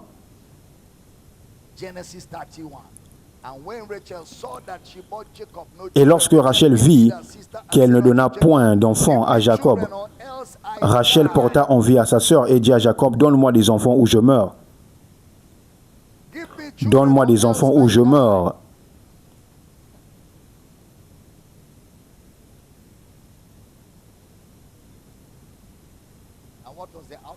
Et quel fut le résultat? Et quel fut le résultat? et elle eut un enfant. Et le résultat fut une rivalité entre Ésaü et son frère. Et Ésaü finit par devenir un homme profane, un homme sans valeur. Dans le monde naturel récompense les personnes qui sont productives, les personnes compétentes, celles qui apportent de la valeur. Ce sont ces personnes qui sont récompensées. Il est vrai qu'il y a de la compétition, il est vrai qu'il y a de l'envie et de la jalousie, mais si vous maîtrisez votre domaine, personne ne pourra vous rabaisser. À la fin, après que tout ait été dit et fait, ce que les gens regardent, c'est comment se comporte-t-il dans son travail. Sait-il ce qu'il fait? Est-il engagé? Produit-il des résultats? Apporte-t-il de la valeur? Eh bien, si c'est le cas, alors on peut ignorer certaines choses et simplement laisser cet homme continuer ce qu'il fait. Les gens ne réussissent à vous rabaisser que lorsque vous n'êtes pas solide dans ce que vous faites. Car en fin de compte, la raison pour laquelle vous êtes employé dans cette entreprise, c'est d'apporter de la valeur. C'est d'apporter de la valeur, d'apporter de la productivité. Maintenant, donc, l'œuvre d'homme triste Christ, dans l'œuvre d'homme triste Christ, dans la mort de Christ, une partie de ce pourquoi Jésus est mort, ce n'est pas pour vous donner de l'argent.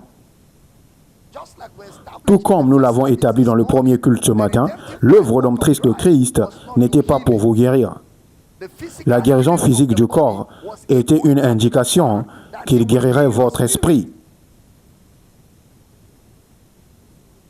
Parce que les gens étaient déjà riches avant que Jésus ne vienne. Les gens avaient déjà, c'est pourquoi je vous ai amené dans la Genèse. Les gens avaient déjà de l'argent, les gens avaient déjà des richesses, les gens avaient déjà des entreprises avant que Jésus ne meure. Donc Jésus n'est pas mort pour mettre de l'argent dans votre poche. Pourquoi est-il mort? 1 Corinthiens 15, verset 3. Je vous ai enseigné avant tout comment je l'ai reçu, que Christ est mort pour nos péchés selon les Écritures. Alors pourquoi est-il mort? Il est mort pour nos péchés. Sa mort était pour nos péchés. Il a été livré pour nos offenses. Et qu'est-ce qui est sorti de sa mort? Nous sommes justifiés par la foi. Qu'est-ce qui est sorti de sa mort? Nous sommes maintenant justes. Qu'est-ce qui est sorti de sa mort? Nous sommes maintenant acceptés dans le bien-aimé. Regardez Éphésiens chapitre 1, verset 3. Éphésiens chapitre 1, verset 3. S'il vous plaît, soyez attentifs. Béni soit le Dieu et le Père de notre Seigneur Jésus-Christ, qui nous a bénis de toutes sortes de bénédictions spirituelles dans les lieux célestes en Christ. Il nous a bénis de toutes sortes de bénédictions spirituelles. Alors, quelles sont les bénédictions que nous avons en Christ en vertu de sa mort? Verset suivant. En lui, Dieu nous a élus avant la fondation du monde pour que nous soyons saints et irrépréhensibles devant lui. Alors, quelle est l'une des bénédictions que nous avons en Christ? Nous sommes choisis pour être irréprochables et saints devant lui. C'est ça, la bénédiction. La bénédiction ici n'est pas la voiture ni la maison. La bénédiction n'est pas de l'argent. En effet, regardez les bénédictions énumérées au verset 5. Nous ayons prédestinés, dans son amour, à être ses enfants d'adoption par Jésus-Christ, selon le bon plaisir de sa volonté. Regardez le verset 6. À la louange de la gloire de sa grâce qu'il nous a accordée en son bien-aimé. Regardez le verset 7. En lui, nous avons la rédemption par son sang, la rémission des péchés selon la richesse de sa grâce. Regardez le verset 8. Que Dieu a répandu abondamment sur nous pour toute espèce de sagesse et d'intelligence. Regardez le verset 9. Nous faisons connaître le mystère de sa volonté selon le bienveillant dessein qu'il avait formé en lui-même. Regardez le verset 10. Pour le mettre à exécution lorsque les temps seraient accomplis, de réunir toutes choses en Christ, celles qui sont dans les cieux et celles qui sont sur la terre. Verset 11. En lui, nous aussi, devenus héritiers. Question. Avez-vous vu quelque chose de monétaire ici? Rien de monétaire. Donc les bénédictions que nous avons en Christ sont liées à son sacrifice rédempteur en ce qui concerne le pardon total de nos péchés.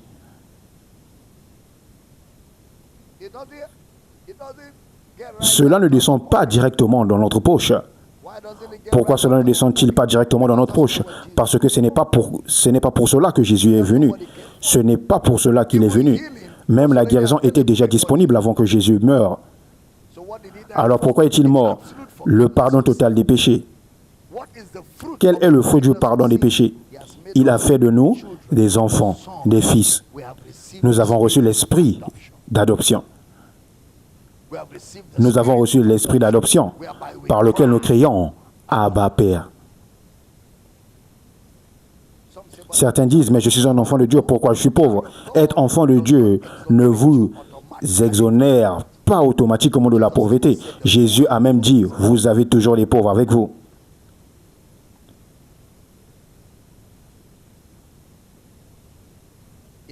La pauvreté est-elle un témoignage? Eh bien, ce n'est pas un témoignage. Tout comme être millionnaire n'est pas non plus un témoignage. Vous ne m'avez pas entendu. Hein? Bonjour. Être pauvre n'est pas un témoignage. Tout comme être millionnaire n'est pas non plus un témoignage. Quel est le témoignage? Le pardon des péchés. Amen. Dieu veut-il que vous soyez pauvres? Non. S'il voulait que vous soyez pauvres, il ne créerait pas une planète avec toutes les choses qui s'y trouvent. Alors si Dieu ne veut pas que je sois pauvre, pourquoi ne suis-je pas riche? Parce qu'être riche ne fait pas partie des richesses de sa grâce. Être riche maintenant dépendra de la manière dont vous vous positionnez et de ce que vous faites dans ce monde. Combien d'entre vous comprenez ce que je viens d'expliquer? Cela dépend de vous. Dieu conduit-il les hommes? Dieu peut-il me conduire? Dieu peut-il me donner une direction? Dieu peut-il me conduire vers un lieu où je peux prospérer? Oui. Il nous conduit tout le temps.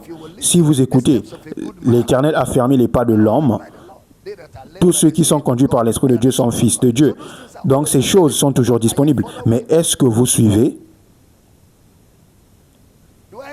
Dois-je s'aimer une sémence pour que Dieu fasse quelque chose pour moi? Non, monsieur. Il a déjà tout fait, tout ce dont vous aurez besoin. La seule chose que le Saint-Esprit fait maintenant, c'est de vous conduire là où ces choses ont été rendues disponibles. Il vous conduit dans des relations, il vous conduit vers des opportunités, il vous conduit dans des décisions qui assurent votre avenir. Et si vous écoutez et suivez, alors vous verrez finalement la sagesse de Dieu dans l'obéissance. Est-ce que j'enseigne bien? Gloire à Dieu. Gloire à Dieu. Gloire à Dieu. Gloire à Dieu. Et laissez-moi faire une annonce maintenant par le Saint-Esprit. Cette année sera l'année où vous aurez une grande faveur et une grande augmentation comme jamais auparavant. Par la direction de l'Esprit. Quelqu'un crie en esprit, par l'Esprit. Dites, je suis la direction de l'Esprit. Je n'entends pas votre amen. L'avantage que le croyant a sur l'incroyant, c'est la direction de l'Esprit, la conduite de l'Esprit. La conduite ou la direction de l'Esprit. Dieu nous a donné son Esprit pour nous conduire dans toute la vérité et pour nous donner le genre de vie que Dieu veut que nous ayons.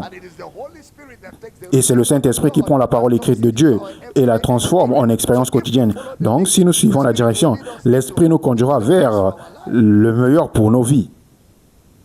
Il nous conduira vers le meilleur pour nos vies. Amen.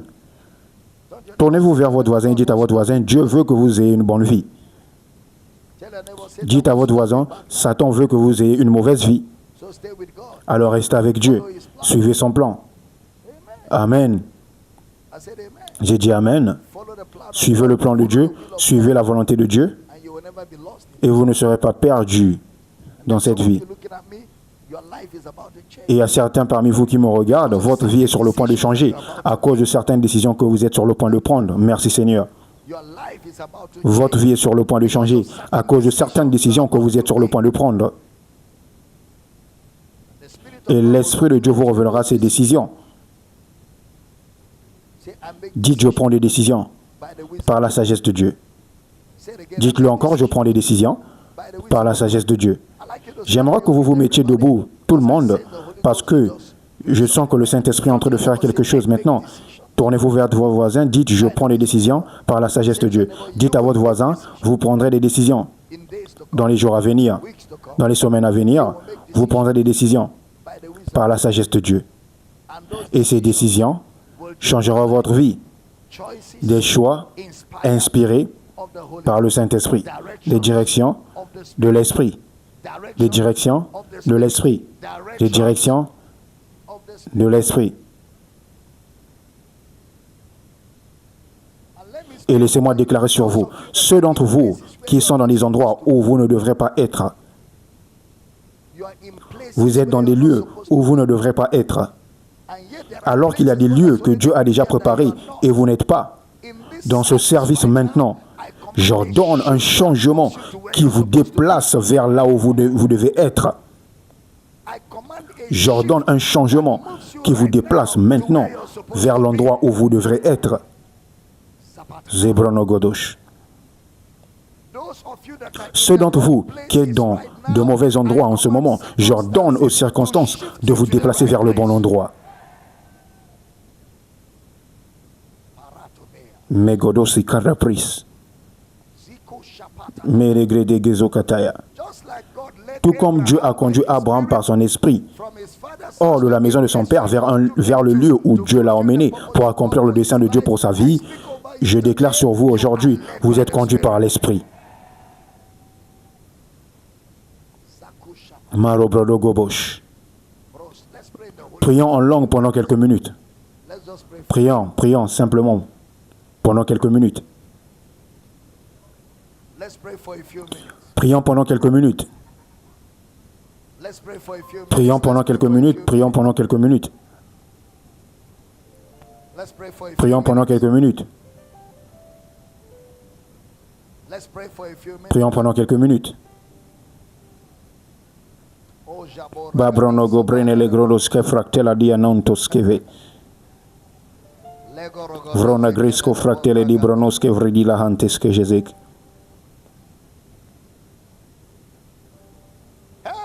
Et il y a quelqu'un sous le son de ma voix. Vous êtes en train de faire des projets pour déménager. Mais Dieu dit, reste là. Restez là. Ne déménagez pas. Restez là. Ne déménagez pas. N'achevez pas ce projet. Demeurez là. Demeurez là. Et le Seigneur me dit de vous dire que si vous restez là, vous prospérez là. Vous prospérez là. Mais grodozo greketuza brepelum kruske fractale di la non grodoske vrediga desagros. Priez davantage dans cet endroit. Les directions de l'Esprit. Les directions du Saint-Esprit.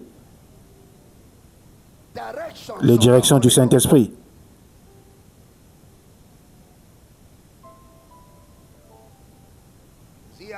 Zobrodogo bronogo bojekete degredege desegreskenste. Moro brodogo brondogo dozibra inconifrodia sia kufeletes. Vredi lohoske fratella dianon tabale. Ore vezu freketela nombre sarconfa.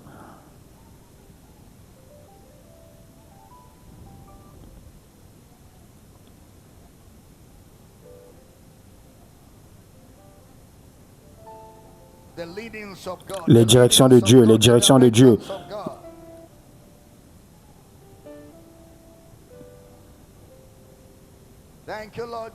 Les orientations de Dieu. Merci Seigneur Jésus. Merci Seigneur Jésus pour les opportunités et les directions.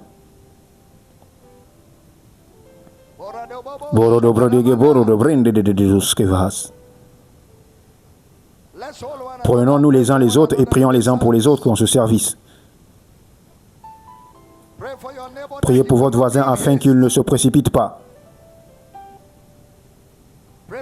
Priez pour votre voisin afin que les opportunités s'ouvrent à lui ou elle.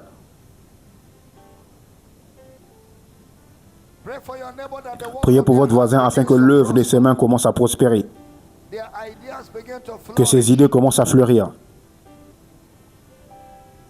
Oui.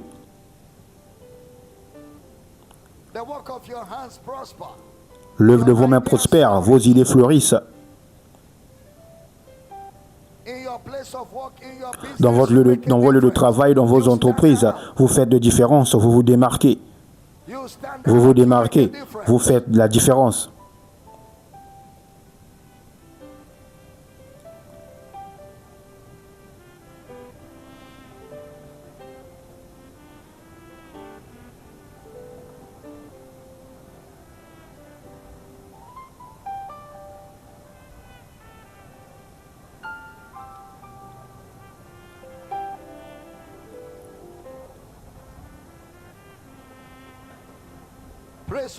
Priez encore, priez encore. Le Saint-Esprit ramène de la clarté sur certaines choses ce matin.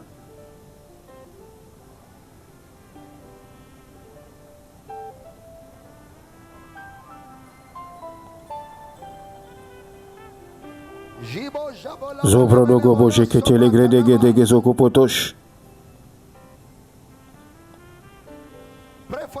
Priez pour votre voisin afin qu'il soit évident que Dieu est avec lui ou elle. Priez pour votre voisin afin que la preuve de Dieu soit manifeste. Que la preuve de Dieu soit manifeste dans leur vie. Que ce soit évident que le Seigneur est avec lui. Qu'il y ait des signes surnaturels de Dieu. Des signes surnaturels de Dieu. Une sagesse surnaturelle de Dieu. Une direction surnaturelle par le Saint-Esprit. Oui, Zabalogo Bododos. Dobreniga dadon vreketus que vala ninote sakupata. Oui. Que le signe soit évident.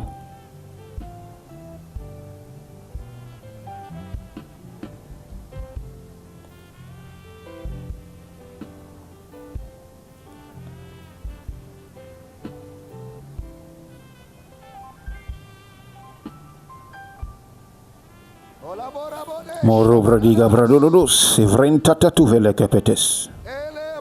Zobrodogo pronege vrodogo prenege bozika potos.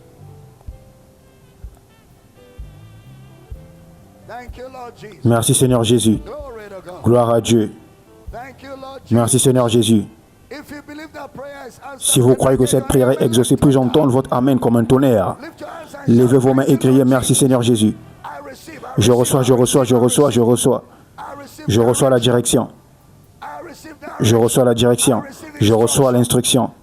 J'obéis à la direction de l'Esprit. Au nom de Jésus.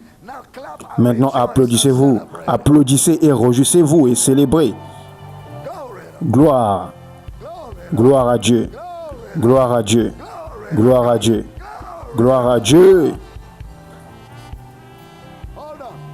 Attendez. Genèse 39, verset...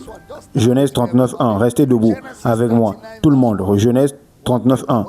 Pendant que je priais, le Saint-Esprit a attiré mon attention sur cela. On fit descendre Joseph en Égypte, et Potiphar, officier de Pharaon, chef des gardes égyptiens, l'acheta des mains des Ismaélites qu'il avait fait descendre. Verset suivant. L'Éternel fut avec Joseph. L'Éternel fut avec Joseph.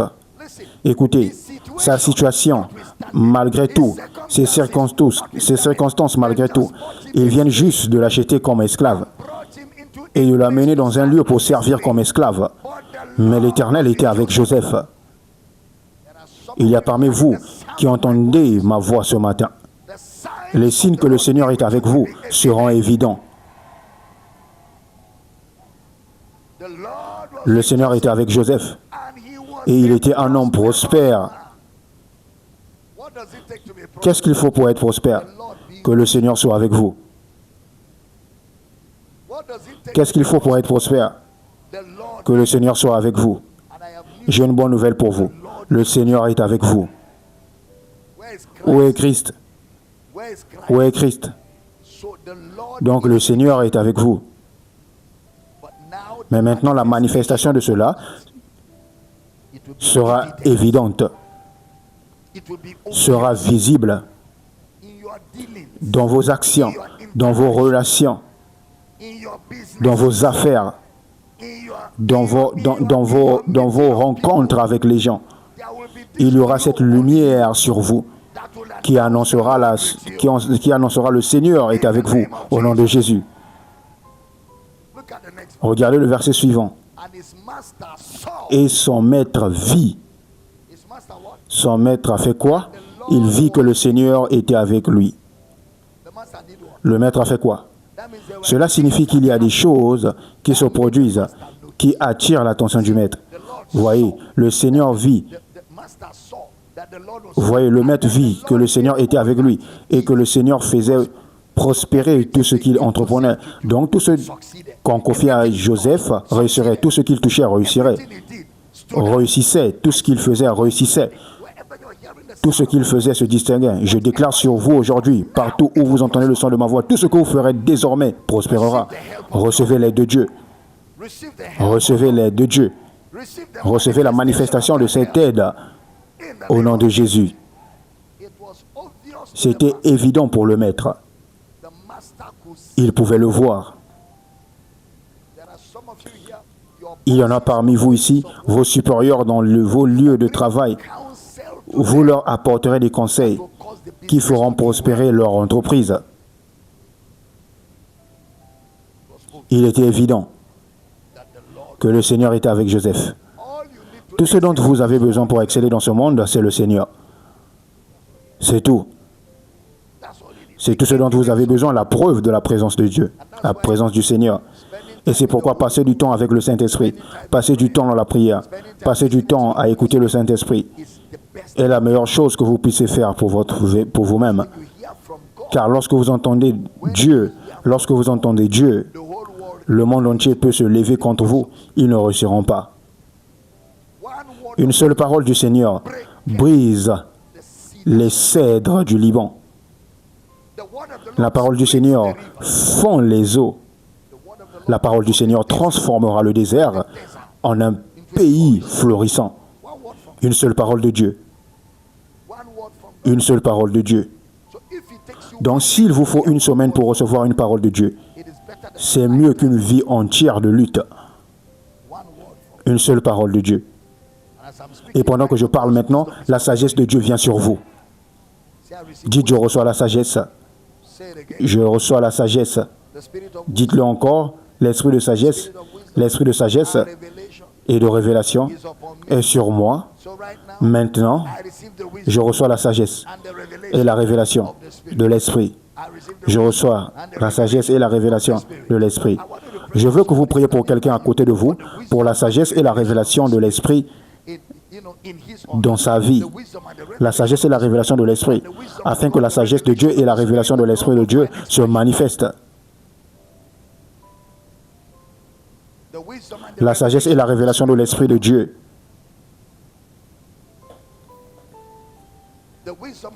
La sagesse et la révélation de l'esprit de Dieu. La sagesse et la révélation de l'esprit de Dieu.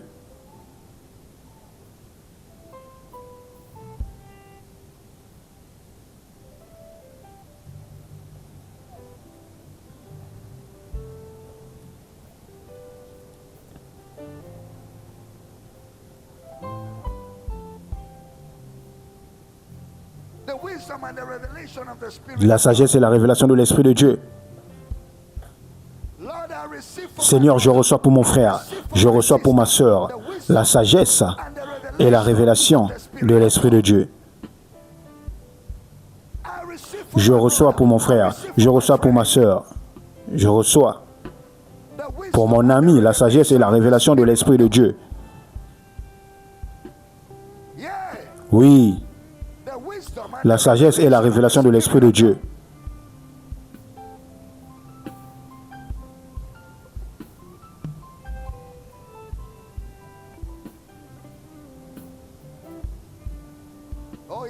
Oh oui, vous servez Dieu, vous accomplirez son dessein. Vous suivez le plan de Dieu, vous avez la sagesse de Dieu, vous avez la révélation du Saint-Esprit.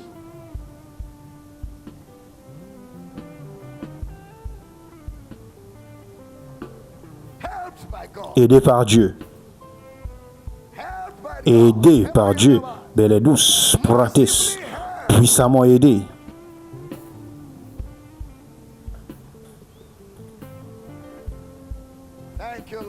Merci Seigneur Jésus. Gloire à Dieu. Au nom de Jésus. Qui est cet homme? Qui est cette femme? Qui est cette personne parmi nous qui est puissamment aidé par Dieu? Que quelqu'un le crie très fort, je suis aidé par Dieu. Dites-le 3 fois. Encore 2 fois. Encore une fois. Maintenant, dites-le comme si vous savez que vous êtes celui qui a été aidé. Zoro brodo zozo zo vrede de zozo vova vizombrebe. Aidé par Dieu. Aidé par Dieu. Goro brodo gobo jete regres. Zo brodo gobo jikate regre de gedesh. Zezezeze bosh. Aidé par Dieu. J'ai l'aide de Dieu. Gloire à Dieu. Gloire à Dieu. Gloire à Dieu. Dites à votre voisin que vous êtes à côté d'un homme qui est aidé par Dieu. Je suis aidé par Dieu. Je suis aidé par Dieu. J'ai l'aide de Dieu. Je suis puissamment aidé dans ma vie, dans mon ministère, dans ma carrière, dans mon mariage, dans mes relations. Je suis aidé par Dieu.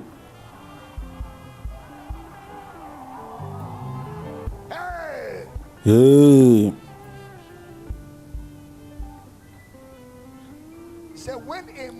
il est écrit, quand l'Éternel approuve les voies d'un homme, il dispose même ses ennemis à être en paix avec lui. Je déclare sur vous, vous expérimentez la paix de tous côtés. Même ceux qui ne vous aiment pas, vous aimerez à cause de la paix.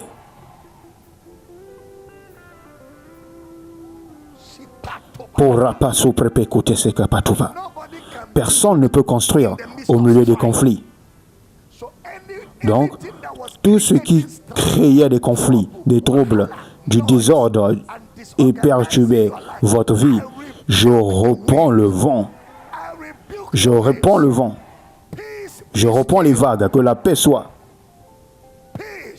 La paix. La paix.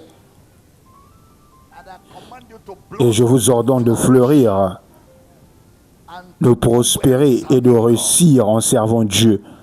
Au nom de Jésus. Tout ce qui vous tourmentait, tout ce qui vous tourmentait, la peur, la peur, la peur de l'inconnu, l'anxiété, l'inquiétude, la paix. Je réprimande le vent, la tempête. Il y a quelqu'un qui traverse une période de tempête dans sa vie. On dirait même que vous êtes sur le point d'abandonner. Je reprends cette tempête au nom de Jésus. Paix, paix, paix, paix. Que la paix demeure. Maintenant, recevez une issue. Recevez une issue. Sortez de cette situation. Sortez de cette situation. Sortez de cette situation. Recevez la sagesse pour en sortir au nom de Jésus. Rendez grâce à Dieu pour cette liberté. Rendez grâce à Dieu.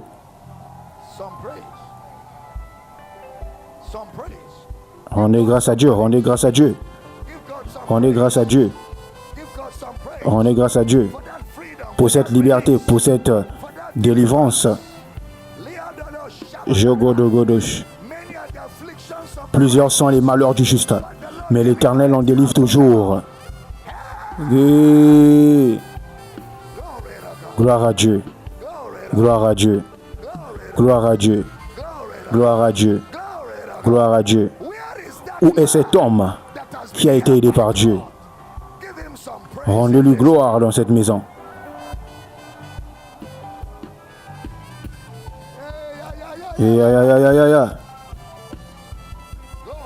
Gloire à Dieu.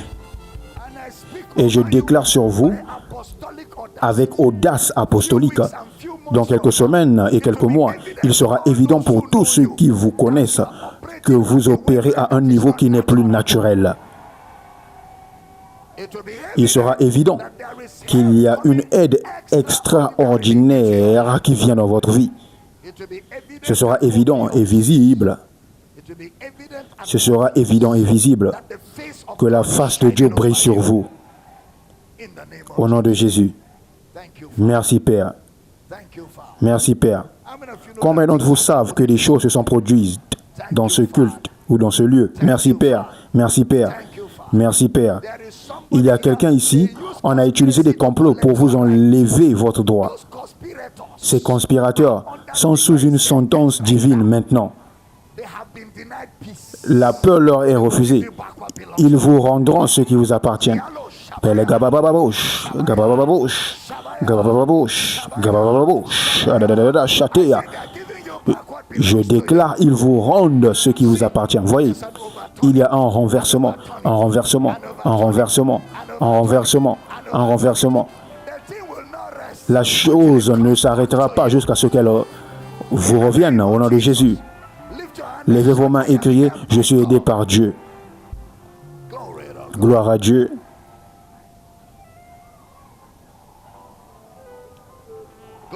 Gloire à Dieu.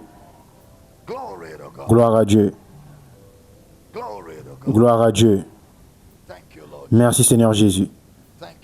Merci Seigneur Jésus. Nous te louons Père. Gloire à l'agneau. Gloire à l'agneau. Êtes-vous béni dans ce service? Korabadegedesh. Ezegededesh. Autant que cela dépend de vous, agissez avec justice envers tout le monde. N'ayez pas peur. Soyez juste avec les gens. Même lorsqu'ils pensent vous tromper. Lorsqu'ils pensent vous tromper. Dieu a établi son secours sur votre vie. Ce qu'ils pensent être une tromperie, les choses vont simplement tourner. Et cette tromperie deviendra votre engrais. N'ayez pas peur. Vous ne pouvez pas avoir Dieu et avoir peur. M'avez-vous entendu? Ne soyez pas quoi? La plupart du temps, c'est la peur qui nous met sous tension et nous rend colériques. C'est la peur. Lorsque la peur vous a saisi, une petite chose, vous avez peur, mais n'ayez pas peur. À celui qui est ferme dans ses sentiments, tu assures la paix parce qu'il se confie en toi. Et il n'y a point dit à la postérité de Jacob, charge-moi en vain. Alléluia. Êtes-vous dans la joie? Sortez vos offrandes d'honneur, donnons et réjouissons-nous. Donnons. Auditeurs à la radio, si vous voulez donner une offrande ou que vous soyez en train d'entendre ma voix, c'est Power City International. La banque, c'est FCMB. Le compte est 29 82 68 20 28. La banque suivante est Zenith Bank. Le compte est 10 12 36 59 12. 10 12 36 59 12. En ligne, les coordonnées bancaires défilent. Tout le monde dans la salle, prenez vos offrandes. Dans les campus, prenez vos offrandes. Père, nous donnons avec joie, nous donnons avec foi. Nous nous réjouissons parce que tu as pris soin de toutes nos inquiétudes. Nos soucis sont déposés sur toi car tu prends soin de nous. Et par-dessus tout, nous avons ton secours puissant dans nos vies. Ainsi, il sera évident pour tous que tu nous as aidés. Alors, en donnant aujourd'hui, nous nous réjouissons. Nous te remercions pour le privilège de faire avancer ton royaume sur la terre. Merci pour la bénédiction dans cette maison. Au nom de Jésus, nous prions. Et que tout croyant dise en puissant Amen. En ligne, nous vous aimons. Rappelez-vous, demain, 19h, demain soir, sur YouTube, nous serons en direct, 19h GMT plus 1, alors que je présenterai un enseignement apologétique sur la différence entre notre Bible et la Bible catholique. Et la raison est que vous devez savoir pourquoi les choses sont telles comme elles sont. Vous devez être capable de défendre votre position. Vous devez être capable de défendre ce qui concerne votre foi. Et c'est ma responsabilité en tant que votre pasteur de vous enseigner et de couvrir tous les domaines qui affectent votre relation avec Dieu. Donc, vous ne voulez pas manquer cela. Partagez. Allez sur ma page Facebook. La vidéo que j'ai faite hier pour l'annoncer s'y trouve. Partagez, c'est demain soir, 19h. Et lorsque vous serez connecté demain pendant le direct, assurez-vous que les gens posent des questions. Vous les aidez à comprendre du mieux que vous pouvez. Aidant les gens à parvenir à la connaissance de la vérité. Je n'ai pas entendu un puissant Amen. Les campus, nous vous laissons entre les mains compétentes de vos coordinateurs. Dans la salle, les paniers sont devant nous. Mettez la musique, allons-y, pendant que nous adorons Jésus, le Seigneur ressuscité. Nous croyons que vous avez été bénis par ce message. Pour commander la série complète de ce message et d'autres messages du docteur Ebel Damina, veuillez appeler le plus 234 806 800 9939 ou envoyer un email à powercityoffice@gmail.com.